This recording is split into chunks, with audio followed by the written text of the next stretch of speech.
Welcome to this quick tips video. My name is Chris Ellis. I'm a McAfee SE, and today we're going to look at ePO 4.6's new lazy caching feature.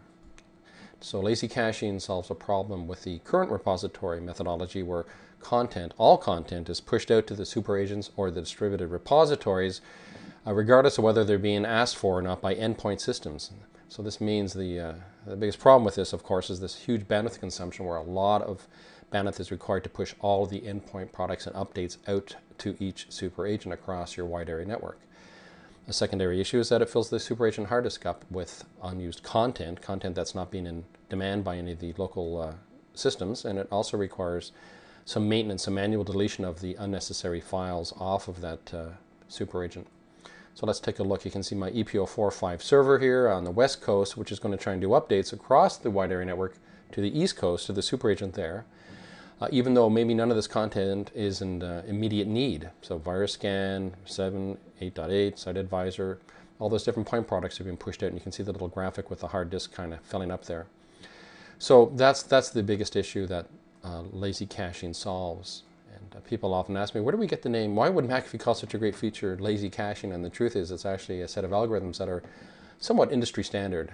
They're out there. There's algorithms you can read. If you Google lazy caching, you'll see some of the documentation on that. So it's really an on-demand sort of cache concept. The biggest upshot, like I mentioned, is that it reduces WAN bandwidth. We have customers that are experiencing 1/100th the bandwidth requirements, going from 400 megabytes a day of cache content down to 4 meg a day. So that's a huge bandwidth reduction. I mentioned obsolete files used to be something you had to manually purge. Now it's done on a regular interval. The default is 30 days. It can be configured for 1 to 30 days. And as I mentioned, it's an on-demand algorithm. When a system demands content, only then is the actual content pulled down from ePO 4.6 down to an endpoint. So let's take a look. Here's my new 4.6 server on the West Coast. I've just upgraded to ePO 4.6, and I've enabled lazy caching on one of the systems. So that is one of the prerequisites, is that you've probably converted certain systems into super agents, but you have to make sure that the lazy caching feature is enabled, and that's done on your ePO server. Here I am on the ePO server. You can see it's in the policy catalog. You will actually find this setting under the McAfee agent. So you select agent. It is of the category grouping of general. I've actually already created a copy of the default policy, and I've called it the super agent assignment policy. And if I open that up, you'll see in here there is the ability to actually enable lazy caching. So I will enable that.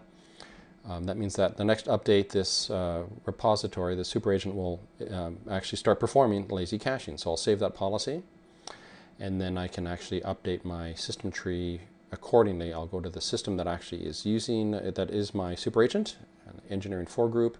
All I have to do here is go into my system that's the super agent, and I would modify the policy by going agent, modify policies on a single system.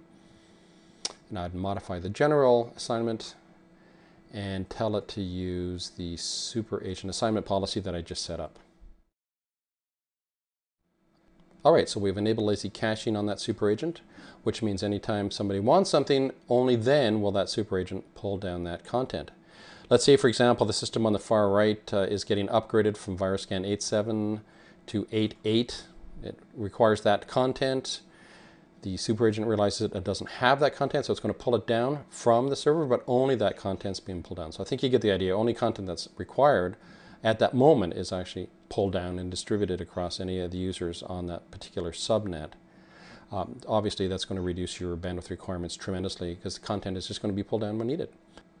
So that's lazy caching in a nutshell. It's a pretty simple concept, but a pretty powerful feature that's available in the new ePO 4.6 environment. So thanks very much. I hope you enjoyed today's video, and talk to you soon.